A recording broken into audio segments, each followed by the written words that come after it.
मैं हूं आपके साथ आयुषी श्रीवास्तव। जानेंगे खबर विस्तार से, लेकिन उससे पहले हेडलाइंस। अंतिम किताब में प्रणब मुखर्जी ने लिखा, पीएम मोदी को असहमति की आवाज सुननी चाहिए। बिहार कांग्रेस में होगी बड़ी टूट, आधे से ज्यादा विधायक छोड़ सकते हैं पार्टी, कांग्रेस नेता का दावा। यूपी में ओबीसी आरक्षण का 3 हिस्सों में बंटवारा योगी सरकार के लिए होगी मुश्किल। कांग्रेस में शक्ति सिंह गोहिल को बिहार के प्रभारी से किया गया मुक्त, दिल्ली की जिम्मेदारी बरकरार। किसान आंदोलन में सीजीआई ने चिंता जताते हुए कहा, हालात में अब तक नहीं हुआ सुधार, सोमवार को करेंगे कार्रवाई। देश में बर्ड फ्लू का कहर, केंद्र सरकार ने जारी किया एडवाइजरी। गहलोत का बड़ा बयान, राजस्थान में 18 जनवरी से खुलेंगे school, college, coaching centre, CM Gehlot ने दिया आदेश। सीएम अमरिंदर का बयान, बीजेपी की झूठ प्रोपेगेंडा में फंसे गए राज्यपाल, मेरे अफसरों को समन भेज दिया। पटना में हम के राष्ट्रीय कार्यकारिणी की बैठक, जीतन राम मांझी छोड़ सकते हैं पार्टी, राष्ट्रीय अध्यक्ष की कुर्सी। रोहिंग्या और टेरर फंडिंग केस को लेकर यूपी एटीएस की 5 जिलों में छापेमारी, 4 लोग हिरासत में। अब खबरें विस्तार से। दिवंगत पूर्व राष्ट्रपति प्रणब मुखर्जी का मानना था कि प्रधानमंत्री नरेंद्र मोदी को असहमति की आवाज सुननी चाहिए। उनका कहना था कि पीएम मोदी को विपक्ष को समझाने और देश को तमाम मसलों से परिचित कराने के लिए संसद को एक मंच के रूप में इस्तेमाल करना चाहिए और सदन में अक्सर बोलना चाहिए। प्रणब मुखर्जी का मानना था कि संसद में प्रधानमंत्री की उपस्थिति मात्र से संस्थान के कामकाज पर काफी फर्क पड़ता है। दिवंगत प्रणब मुखर्जी ने अपने संस्करण द प्रोफेशनल डायरीज में 2012 से 2017 में इन बातों का जिक्र किया। उन्होंने ये पुस्तक पिछले साल अपने निधन से पहले लिखी थी। ये पुस्तक मंगलवार को प्रकाशित होकर आई। आपको बता दें, किताब में प्रणब मुखर्जी ने लिखा था कि चाहे जवाहरलाल नेहरू हो या फिर इंदिरा गांधी या अटल बिहारी वाजपेयी हो या फिर मनमोहन सिंह, इन सभी ने सदन के पटल पर अपनी उपस्थिति का एहसास करवाया है। एक समाचार एजेंसी के मुताबिक दिवंगत प्रणब मुखर्जी ने लिखा था कि हमने अपने दूसरे कार्यकाल में अब पीएम मोदी को अपने पूर्व नीतियों से प्रेरणा लेनी चाहिए। उन परिस्थितियों से बचने के लिए संसद में अपनी मौजूदगी के जरिए जो संसदीय संकट हम पहले कार्यकाल में देख चुके हैं, ये बचने के लिए अपनी मौजूदगी रखनी चाहिए। प्रणब मुखर्जी ने लिखा कि पीएम मोदी को असंतुष्ट आवाजों को सुनना चाहिए और संसद में अधिक बार बोलना चाहिए। उन्हें विपक्ष को समझाने और देश को अवगत कराने के लिए अपने विचारों को रखने के लिए संसद का एक मंच के रूप में उपयोग करना चाहिए। प्रणब मुखर्जी का कहना था कि संयुक्त प्रगतिशील गठबंधन सरकार के दौरान वो विपक्षी राष्ट्रीय जनतांत्रिक गठबंधन के साथ साथ यूपीए के भी सीनियर नेताओं के साथ लगातार संपर्क में थे और जटिल मुद्दों का समाधान निकालते थे। उन्होंने लिखा कि मेरा काम सदन को चलाना था, भले ही इसका मतलब विपक्ष गठबंधन के सदस्यों से मिलना और राजी करना हो। मैं सदन में हर समय उपस्थित रहता था ताकि अगर कोई मसला खड़ा हो, कोई विवादास्पद मुद्दा हो, तो उसका समाधान निकाला जा सके। अब दूसरी खबर विस्तार से। बिहार की राजनीति में एक नया भूचाल आ गया है। जी हां, दरअसल बिहार कांग्रेस नेता और पूर्व विधायक भगत सिंह ने यह दावा किया है कि कांग्रेस के 11 विधायक पार्टी छोड़ सकते हैं। उन्होंने कहा कि पार्टी में जल्द ही बड़ी टूट होगी, 11 विधायक पार्टी छोड़ देंगे। हालांकि कांग्रेस हाईकमान ने भगत सिंह के बयान को खारिज कर दिया। कांग्रेस नेता भगत सिंह ने कहा कि 19 विधायकों में 11 विधायक ऐसे हैं जो कांग्रेस पार्टी से नहीं है, मगर चुनाव जीत गए। ये लोग पैसा देकर टिकट खरीदे और अब जब विधायक बन गए, संख्या बल से अपने आप को मजबूत करने के लिए एनडीए प्रसारित है। कांग्रेस विधायक दल के नेता अजीत शर्मा भी ऐसे लोगों में शामिल हैं जो पार्टी तोड़ना चाहते हैं। कांग्रेस नेता भरत सिंह ने आरोप लगाया, जो 11 विधायक कांग्रेस विधायक पार्टी छोड़ना चाहते हैं, उन सब के मार्गदर्शन कांग्रेस प्रदेश अध्यक्ष मदन मोहन झा, राज्यसभा सांसद अखिलेश प्रसाद सिंह और वरिष्ठ कांग्रेस नेता सदानंद सिंह है। राज्यपाल कोटे से अभी एमएलसी का नॉमिनेशन होना है। सदानंद सिंह और मदन मोहन झा एमएलसी बनने की फिराक में है। आपको बता दें, कांग्रेस नेता भरत सिंह का आगे कहना था कि मैं शुरू से ही कांग्रेस का आरजेडी के साथ गठबंधन के खिलाफ हूं। कई सालों से मैंने आरजेडी के साथ गठबंधन का विरोध किया। उन्होंने कहा कि कांग्रेस के राज्यसभा सांसद अखिलेश प्रसाद सिंह, कांग्रेस प्रदेश अध्यक्ष मदन मोहन झा और वरिष्ठ कांग्रेस नेता सदानंद सिंह पर पार्टी विरोधी गतिविधियों में लिप्त होने का आरोप लगाया गया है। अब तीसरी खबर विस्तार से। उत्तर प्रदेश की योगी सरकार पिछड़े वर्ग को मिलने वाले 27% आरक्षण में बड़ा फेरबदल करने जा रही है। जी हां, प्रदेश के पिछड़ा वर्ग कल्याण मंत्री अनिल राजभर ने खुद मंगलवार को कहा कि सरकार जल्द ही 27% आरक्षण को पिछड़ा, अति पिछड़ा और अत्यंत पिछड़ा 3 विभागों में बांटने जा रही है। उन्होंने कहा कि पिछली सरकार में पिछले वर्ग को मिलने वाले 27% आरक्षण में 67% तक लाभ एक जाति विशेष को मिलना है, लेकिन अब ऐसा नहीं होगा। माना जाता है कि ओबीसी आरक्षण का सबसे ज्यादा फायदा यूपी में यादव, कुर्मी, कुशवाहा और जाट समुदाय को होता है। यही वजह है कि ओबीसी के अन्य दूसरी जाति लंबे समय से ओबीसी आरक्षण में बंटवारे की मांग उठाते रही है। बीजेपी ने 2017 के चुनाव में गैर यादव ओबीसी समुदाय को अपने पाले में लेकर 14 साल की सत्ता के वनवास को खत्म किया था। यही वजह रही कि योगी सरकार ने सत्ता में आते ही जस्टिस रघुवेंद्र कुमार की अगुवाई में 4 सदस्यीय उत्तर प्रदेश पिछड़ा वर्ग सामाजिक न्याय समिति का गठन कर दिया, जिसकी रिपोर्ट 2019 में सरकार को सौंपी जा चुकी है। हालांकि अभी तक ये रिपोर्ट सार्वजनिक नहीं हो पाई। ओबीसी के आरक्षण में पिछड़ों का हिस्सा बांटने की मांग को लेकर सूर्यदेव भारतीय जनता पार्टी के समाजवादी पार्टी अध्यक्ष ओम प्रकाश राजभर ने बीजेपी से नाता तोड़ लिया था और योगी सरकार के मंत्रिमंडल में इस्तीफा दे दिया। आपको बता दें, बीजेपी के अन्य सहयोगी पार्टी अपना आरक्षण में बंटवारे के पक्ष में नहीं है। अपना दल के नेता अनुप्रिया पटेल भी इसका खुलकर अब विरोध कर चुकी है। अब तीसरी खबर विस्तार से। बिहार कांग्रेस के प्रभारी और कांग्रेस के दिग्गज नेताओं में शुमार किए जाने वाले शक्ति सिंह गोहिल को बिहार के प्रभारी से मुक्त कर दिया गया है। जी हां, पार्टी की ओर से जारी पत्र के अनुसार गोहिल की जगह भक्तराम चरण दास को बिहार का कांग्रेस प्रभारी बनाया गया। गोहिल ने कांग्रेस आलाकमान को पत्र लिखकर गुजारिश की थी कि बिहार के प्रभार से उन्हें मुक्त किया जाए। गोहिल के पास बिहार के अलावा दिल्ली की भी जिम्मेदारी थी। हालांकि राज्यसभा सांसद ने सोमवार को ट्वीट कर कहा था कि निजी कारणों से मैंने कांग्रेस आलाकमान से गुजारिश की कि मुझे लाइट जिम्मेदारी दी जाए और बिहार के प्रभार से मुक्त किया जाए, जबकि शक्ति सिंह गोहिल की जगह भक्त चरण दास को कांग्रेस का प्रभारी बनाया गया है। बता दें, उनकी नियुक्ति तत्काल प्रभाव से की गई। उनके पास मिजोरम और मणिपुर की जिम्मेदारी पहले से ही है और यहाँ का काम भी देखते रहेंगे। बिहार में पिछले साल कांग्रेस ने विधानसभा का चुनाव लड़ा तो शक्ति सिंह गोहिल ही पार्टी के प्रभारी थे, लेकिन चुनाव में पार्टी का प्रदर्शन अच्छा नहीं था। बिहार में कांग्रेस ने 70 विधानसभा सीटों पर से चुनाव लड़ा था, लेकिन उससे महज 19 सीटें ही जीत पाई थी। अब पांचवी खबर विस्तार से। सुप्रीम कोर्ट ने बुधवार को कहा कि वो 11 जनवरी को नए कृषि कानूनों को चुनौती देने वाली याचिकाओं पर सुनवाई करेगा। साथ ही दिल्ली बॉर्डर के पर चल रहे किसानों के विरोध से संबंधित मुद्दे को उठाएगा। हालांकि सुप्रीम कोर्ट ने निशाना व्यक्त करते हुए कहा था कि स्थिति में कोई सुधार नहीं हुआ है।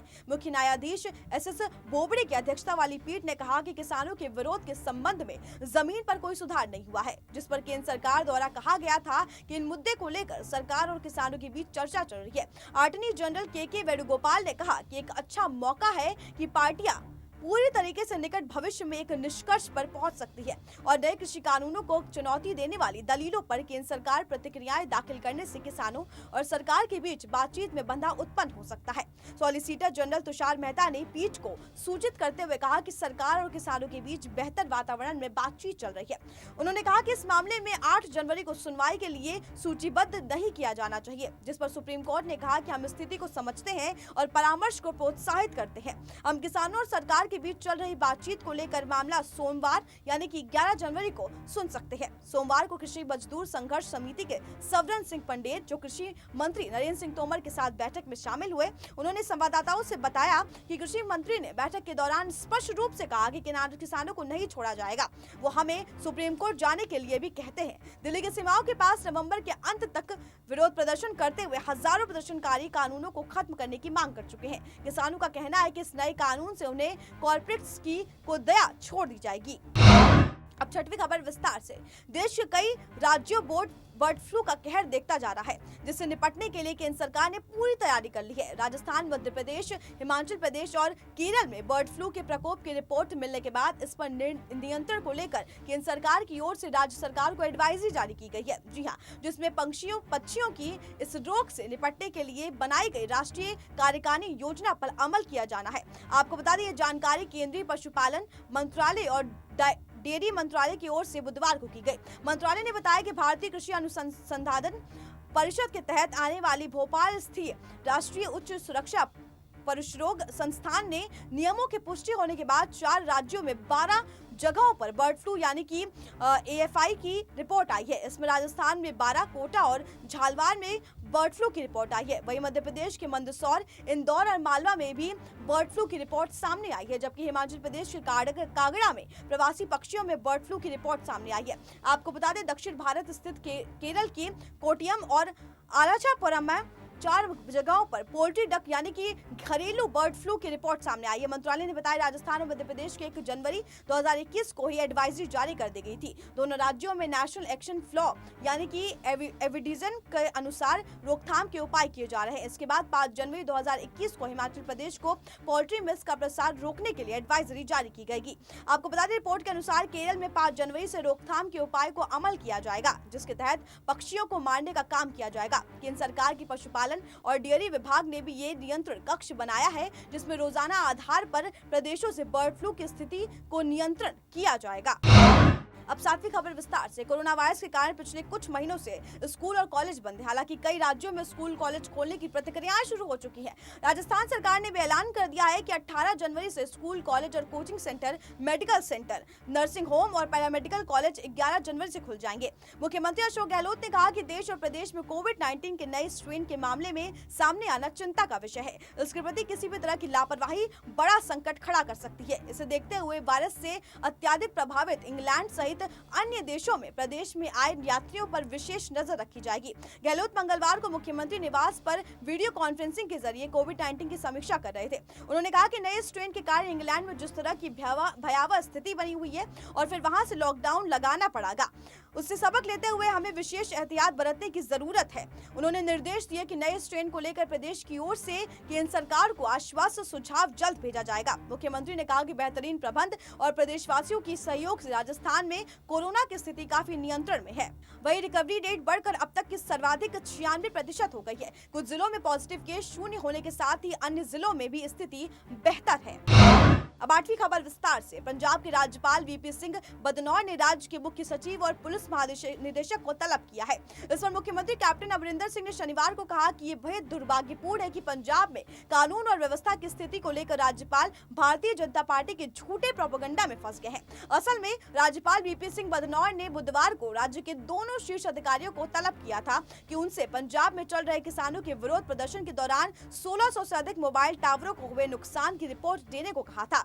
राज्यपाल के इस कदम पर प्रतिक्रियाएं व्यक्त करते हुए मुख्यमंत्री कैप्टन अमरिंदर सिंह ने कहा कि मोबाइल टावरों की मरम्मत की जा सकती है, लेकिन दिल्ली बॉर्डर पर मरने वाले किसानों को वापस नहीं ला जा सकता। बीजेपी पर निशाना साधते हुए मुख्यमंत्री ने कहा कि भगवा पार्टी पंजाब में कानून व्यवस्था पर झूठा प्रोपेगेंडा कर रही है और ये उसकी सबसे बड़ी पाखंडी रणनीति है। मुख्यमंत्री कैप्टन अमरिंदर सिंह ने ट्वीट कर कहा कि दुर्भाग्यपूर्ण है कि वीपी सिंह बदनौर झूठे प्रोपेगेंडा में फंस गए हैं और मुझे प्रत्यक्ष रूप मांगने के लिए बजाय मेरे अधिकारियों को तलब किया जाता है। इसी बीच किसान आंदोलन की वजह से राज्य में 1600 से ज्यादा जियो टावरों को पूरी तरीके से तोड़फोड़ किया गया है। रिलायंस जियो इकोनॉमी ने पिछले 6 महीने में अंत में पंजाब के मुख्यमंत्री कैप्टन अमरिंदर सिंह और डीजीपी को चिट्ठी लिखकर अज्ञात व्यक्तियों द्वारा पंजाब में जियो नेटवर्क साइटों पर तोड़फोड़ की घटनाओं में उनके हस्तक्षेप मांगे हैं। अब 9वीं खबर विस्तार से। बिहार के पूर्व मुख्यमंत्री और हिंदुस्तानी आवाम मोर्चा के राष्ट्रीय अध्यक्ष जीतन राम मांझी आज अपने पार्टी की कमान पुत्र को सौंप दिया। जी हां, दरअसल बुधवार को पटना में हिंदुस्तानी आवाम मोर्चा के राष्ट्रीय कार्यकारी की बैठक थी।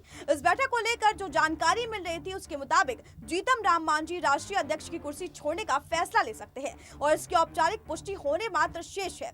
पटना में जीतन राम मांझी के सरकारी आवास पर होने वाली हम की राष्ट्रीय कार्यकारी की बैठक में पार्टी के राष्ट्रीय अध्यक्ष की कमान उनके पुत्र और बिहार सरकार के मंत्री संतोष सुमन को दी जा सकती है। बता दें संतोष सुमन एमएलसी हैं और फिलहाल नीतीश कुमार के मंत्रिमंडल में हम की ओर से एकमात्र मंत्री है। दरअसल बिहार के सीएम रह चुके जीतन राम मांझी पिछले कुछ दिनों से अस्वस्थ चल रहे हैं। साथ ही वो हाल ही में कोरोना को मात देकर भी लौटे हैं। माना जा रहा है कि वो भी लोजपा के संस्थापक रह चुके हैं। वहीं पूर्व केंद्रीय मंत्री स्वर्गीय रामविलास पासवान के नक्शे कदम पे चलते हुए अपनी पार्टी की कमान समय से पुत्र को दे रहे हैं, जबकि संरक्षक की भूमिका में खुद रहेंगे। पटना में होने वाली इस बैठक में पार्टी के पदाधिकारियों में भी बड़ा फेरबदल हो सकता है। मालूम हो कि बिहार में जीतन राम मांझी की पार्टी एनडीए का हिस्सा है और सरकार में शामिल भी है।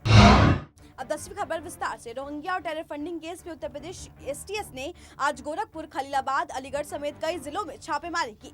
इसके अलावा यूपी एसटीएस की एक टीम महाराष्ट्र में भी छापेमारी कर चुकी है, आपको बता दें, जिसमें उसकी मदद महाराष्ट्र एसटीएस कर रही है। अभी छापेमारी से जुड़ी कोई भी आधिकारिक पोस्ट नहीं आया है, लेकिन एसटीएस की ओर से यह साझा किया गया है। जानकारी के मुताबिक रोहिंग्या और टेरर फंडिंग केस में यूपी टीएस आज बस्ती, अलीगढ़ समेत 5 जिलों में छापेमारी कर रही है। खलीलाबाद के मोदी नगर में रहने वाले अब्दुल मन्ना और दिनेश गुप्ता को एटीएस टीम ने दबोचा है। फर्जी पासपोर्ट मामले में शहर कोतवाली के मोहल्ला मोदी नगर और मोहद्दीपुर ने अब्दुल मन्ना और दिनेश गुप्ता समेत 4 लोगों को हिरासत में लिया है।